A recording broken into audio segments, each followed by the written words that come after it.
35 years ago, one man set out to turn this country into a modern industrial utopia. He was Kwame Nkrumah, the first leader of a newly independent black African state. His aim was to transform Ghana into a society shaped and driven by the power of science. And I see and hear springing up cities of Ghana, becoming the metropolis of science, learning, scientific agriculture and philosophy. Seek ye first the political kingdom, and all other things shall be added unto it. We are the nation powerhouse. We supply power to every home. We are the nation powerhouse. At the heart of Nkrumah's plan was a giant dam that would produce vast quantities of cheap electricity. Enough power to build a modern industrial state in the heart of Africa within a generation.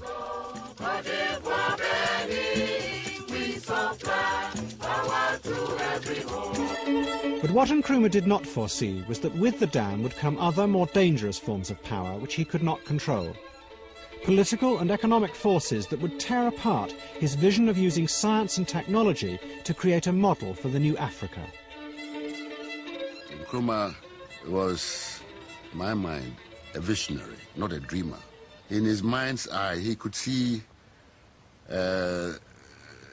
United States of Africa as United States of America. And he could see Africa coming together to form a viable unit, to become a world power in the shortest possible time. From now on, there is a new African in the world. He needed power, and there was no source from which he could get the amount of power which he needed. And this was the one source which could provide him with that power. And he was prepared to go the whole length to get it.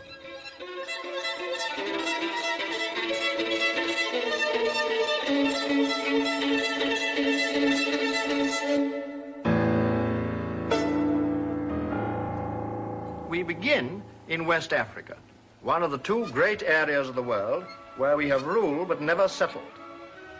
To the people of the Gold Coast, there came last week a day that will always be remembered in their history. For here, in what's been a British colony for more than a century, nearly 1 million people went to the polls in their first general election.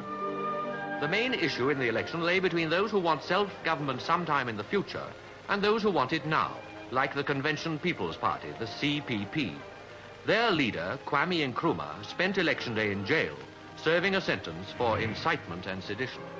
Nkrumah's rise had been irresistible. After spending 10 years in America as a student, he had returned to the Gold Coast in 1947. Within 2 years, he had formed a political party. 2 years after that, he swept to power. Although the British still controlled trade, defence and foreign policy, he had become the first black African Prime Minister. Nkrumah, before coming into power, has, in his election manifesto, had made certain promises about development, about turning the country into a modern industrial country.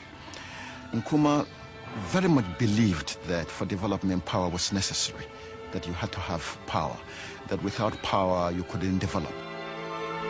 Power meant electricity, and the source was to be the giant Volta River that flowed through the eastern half of the country. Ever since the 1920s, the British had planned to build a dam there. A hydroelectric plant would produce electricity to make aluminium from the Gold Coast's vast reserves of the mineral bauxite. In the early 50s, Britain was desperate for a cheap source of aluminium. Nkrumah joined with the British to resuscitate the scheme. This is the Volta, the greatest natural resource of the Gold Coast, whose latent power is the mainspring of the most visionary development project in the whole of Africa. And this is bauxite, which lies in millions of tons beneath the green forested hills of the Gold Coast. From this red earth, man can extract the shining wonder metal of today, aluminium. And that is the aim of the Gold Coast, to cap the march to independence with a dramatic leap into the age of technology. The British authorities saw the power from the dam simply as a means to boost the empire's supply of aluminium. But for Nkrumah it was much more. He saw it as the key to fulfilling his country's destiny. the power was originally conceived just for the manufacture of aluminum in this country. But then when Kwame came, he gave a new accent, a new importance to that power project. That was, the power was to be used for a comprehensive economic development of the country.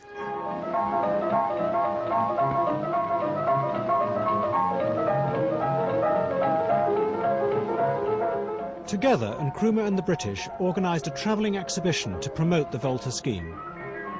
Large models of the dam were built and taken round the country amidst a blaze of publicity. The exhibition was seen by nearly 2 million people. Some elderly folks, their reaction was first, is it possible, is it feasible for this to happen in their lifetime? And I remember in one particular place, there was one farmer who came in the cloth and did ask the question, what can he do to help for the project to come on?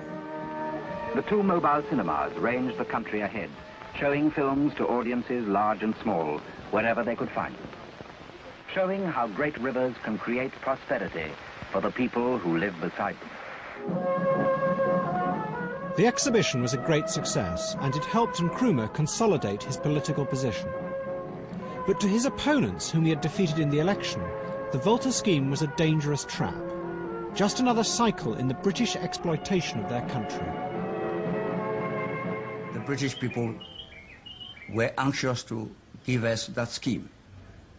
And one thing I must make clear, the scheme was not started by Nkrumah.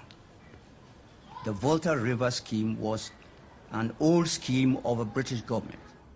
In 1953, Nkrumah's opponents forced a debate in Parliament. In a series of speeches, the opposition MPs warned that Nkrumah was in danger of enslaving the country to powerful interests far beyond his control. As a long-term scheme, it is excellent. But as a short-term scheme, Mr. Speaker, it is suicidal. I would say that no nation which is beginning to free itself puts its neck in a position in which it will find itself in economic slavery. At the end of the debate, Nkrumah defended his partnership with the British.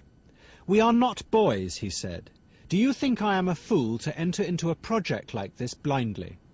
I am not so damn silly as to put my nose into something that is detrimental to this country."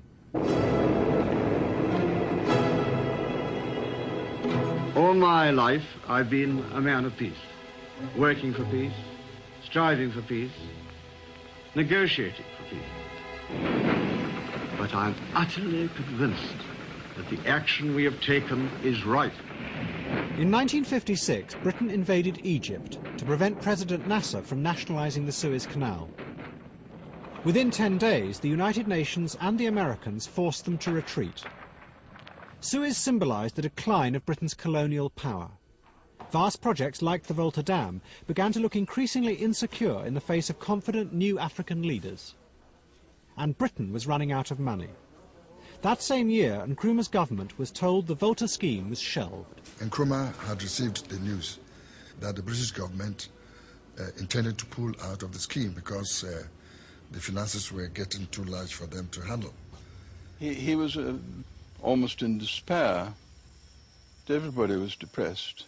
All of those of us who were involved in it in any way were shattered when we discovered that the project was on the shelf. And Nkrumah, but Nkrumah was not a man to allow depression to take over. On the 6th of March 1957, the Gold Coast became Ghana, the first black African country to be free. Ghana, your beloved country, is free forever. We are going to demonstrate to the world, to the other nations, young as we are, that we are prepared to lay our own foundation. Out of the darkness, the pledge and the promise. The promise of independence was not just going to be just freedom, but that people will see it in their lives. A promise that we are going to industrialize the country as a means of generating growth, economic growth. And industrialization means that we must have power. And therefore, the first thing was that all of us should harness all our resources to get in the power established.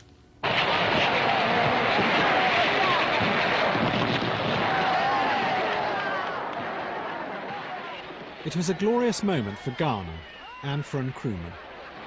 But in private, he knew that many of the promises on which he had been swept to power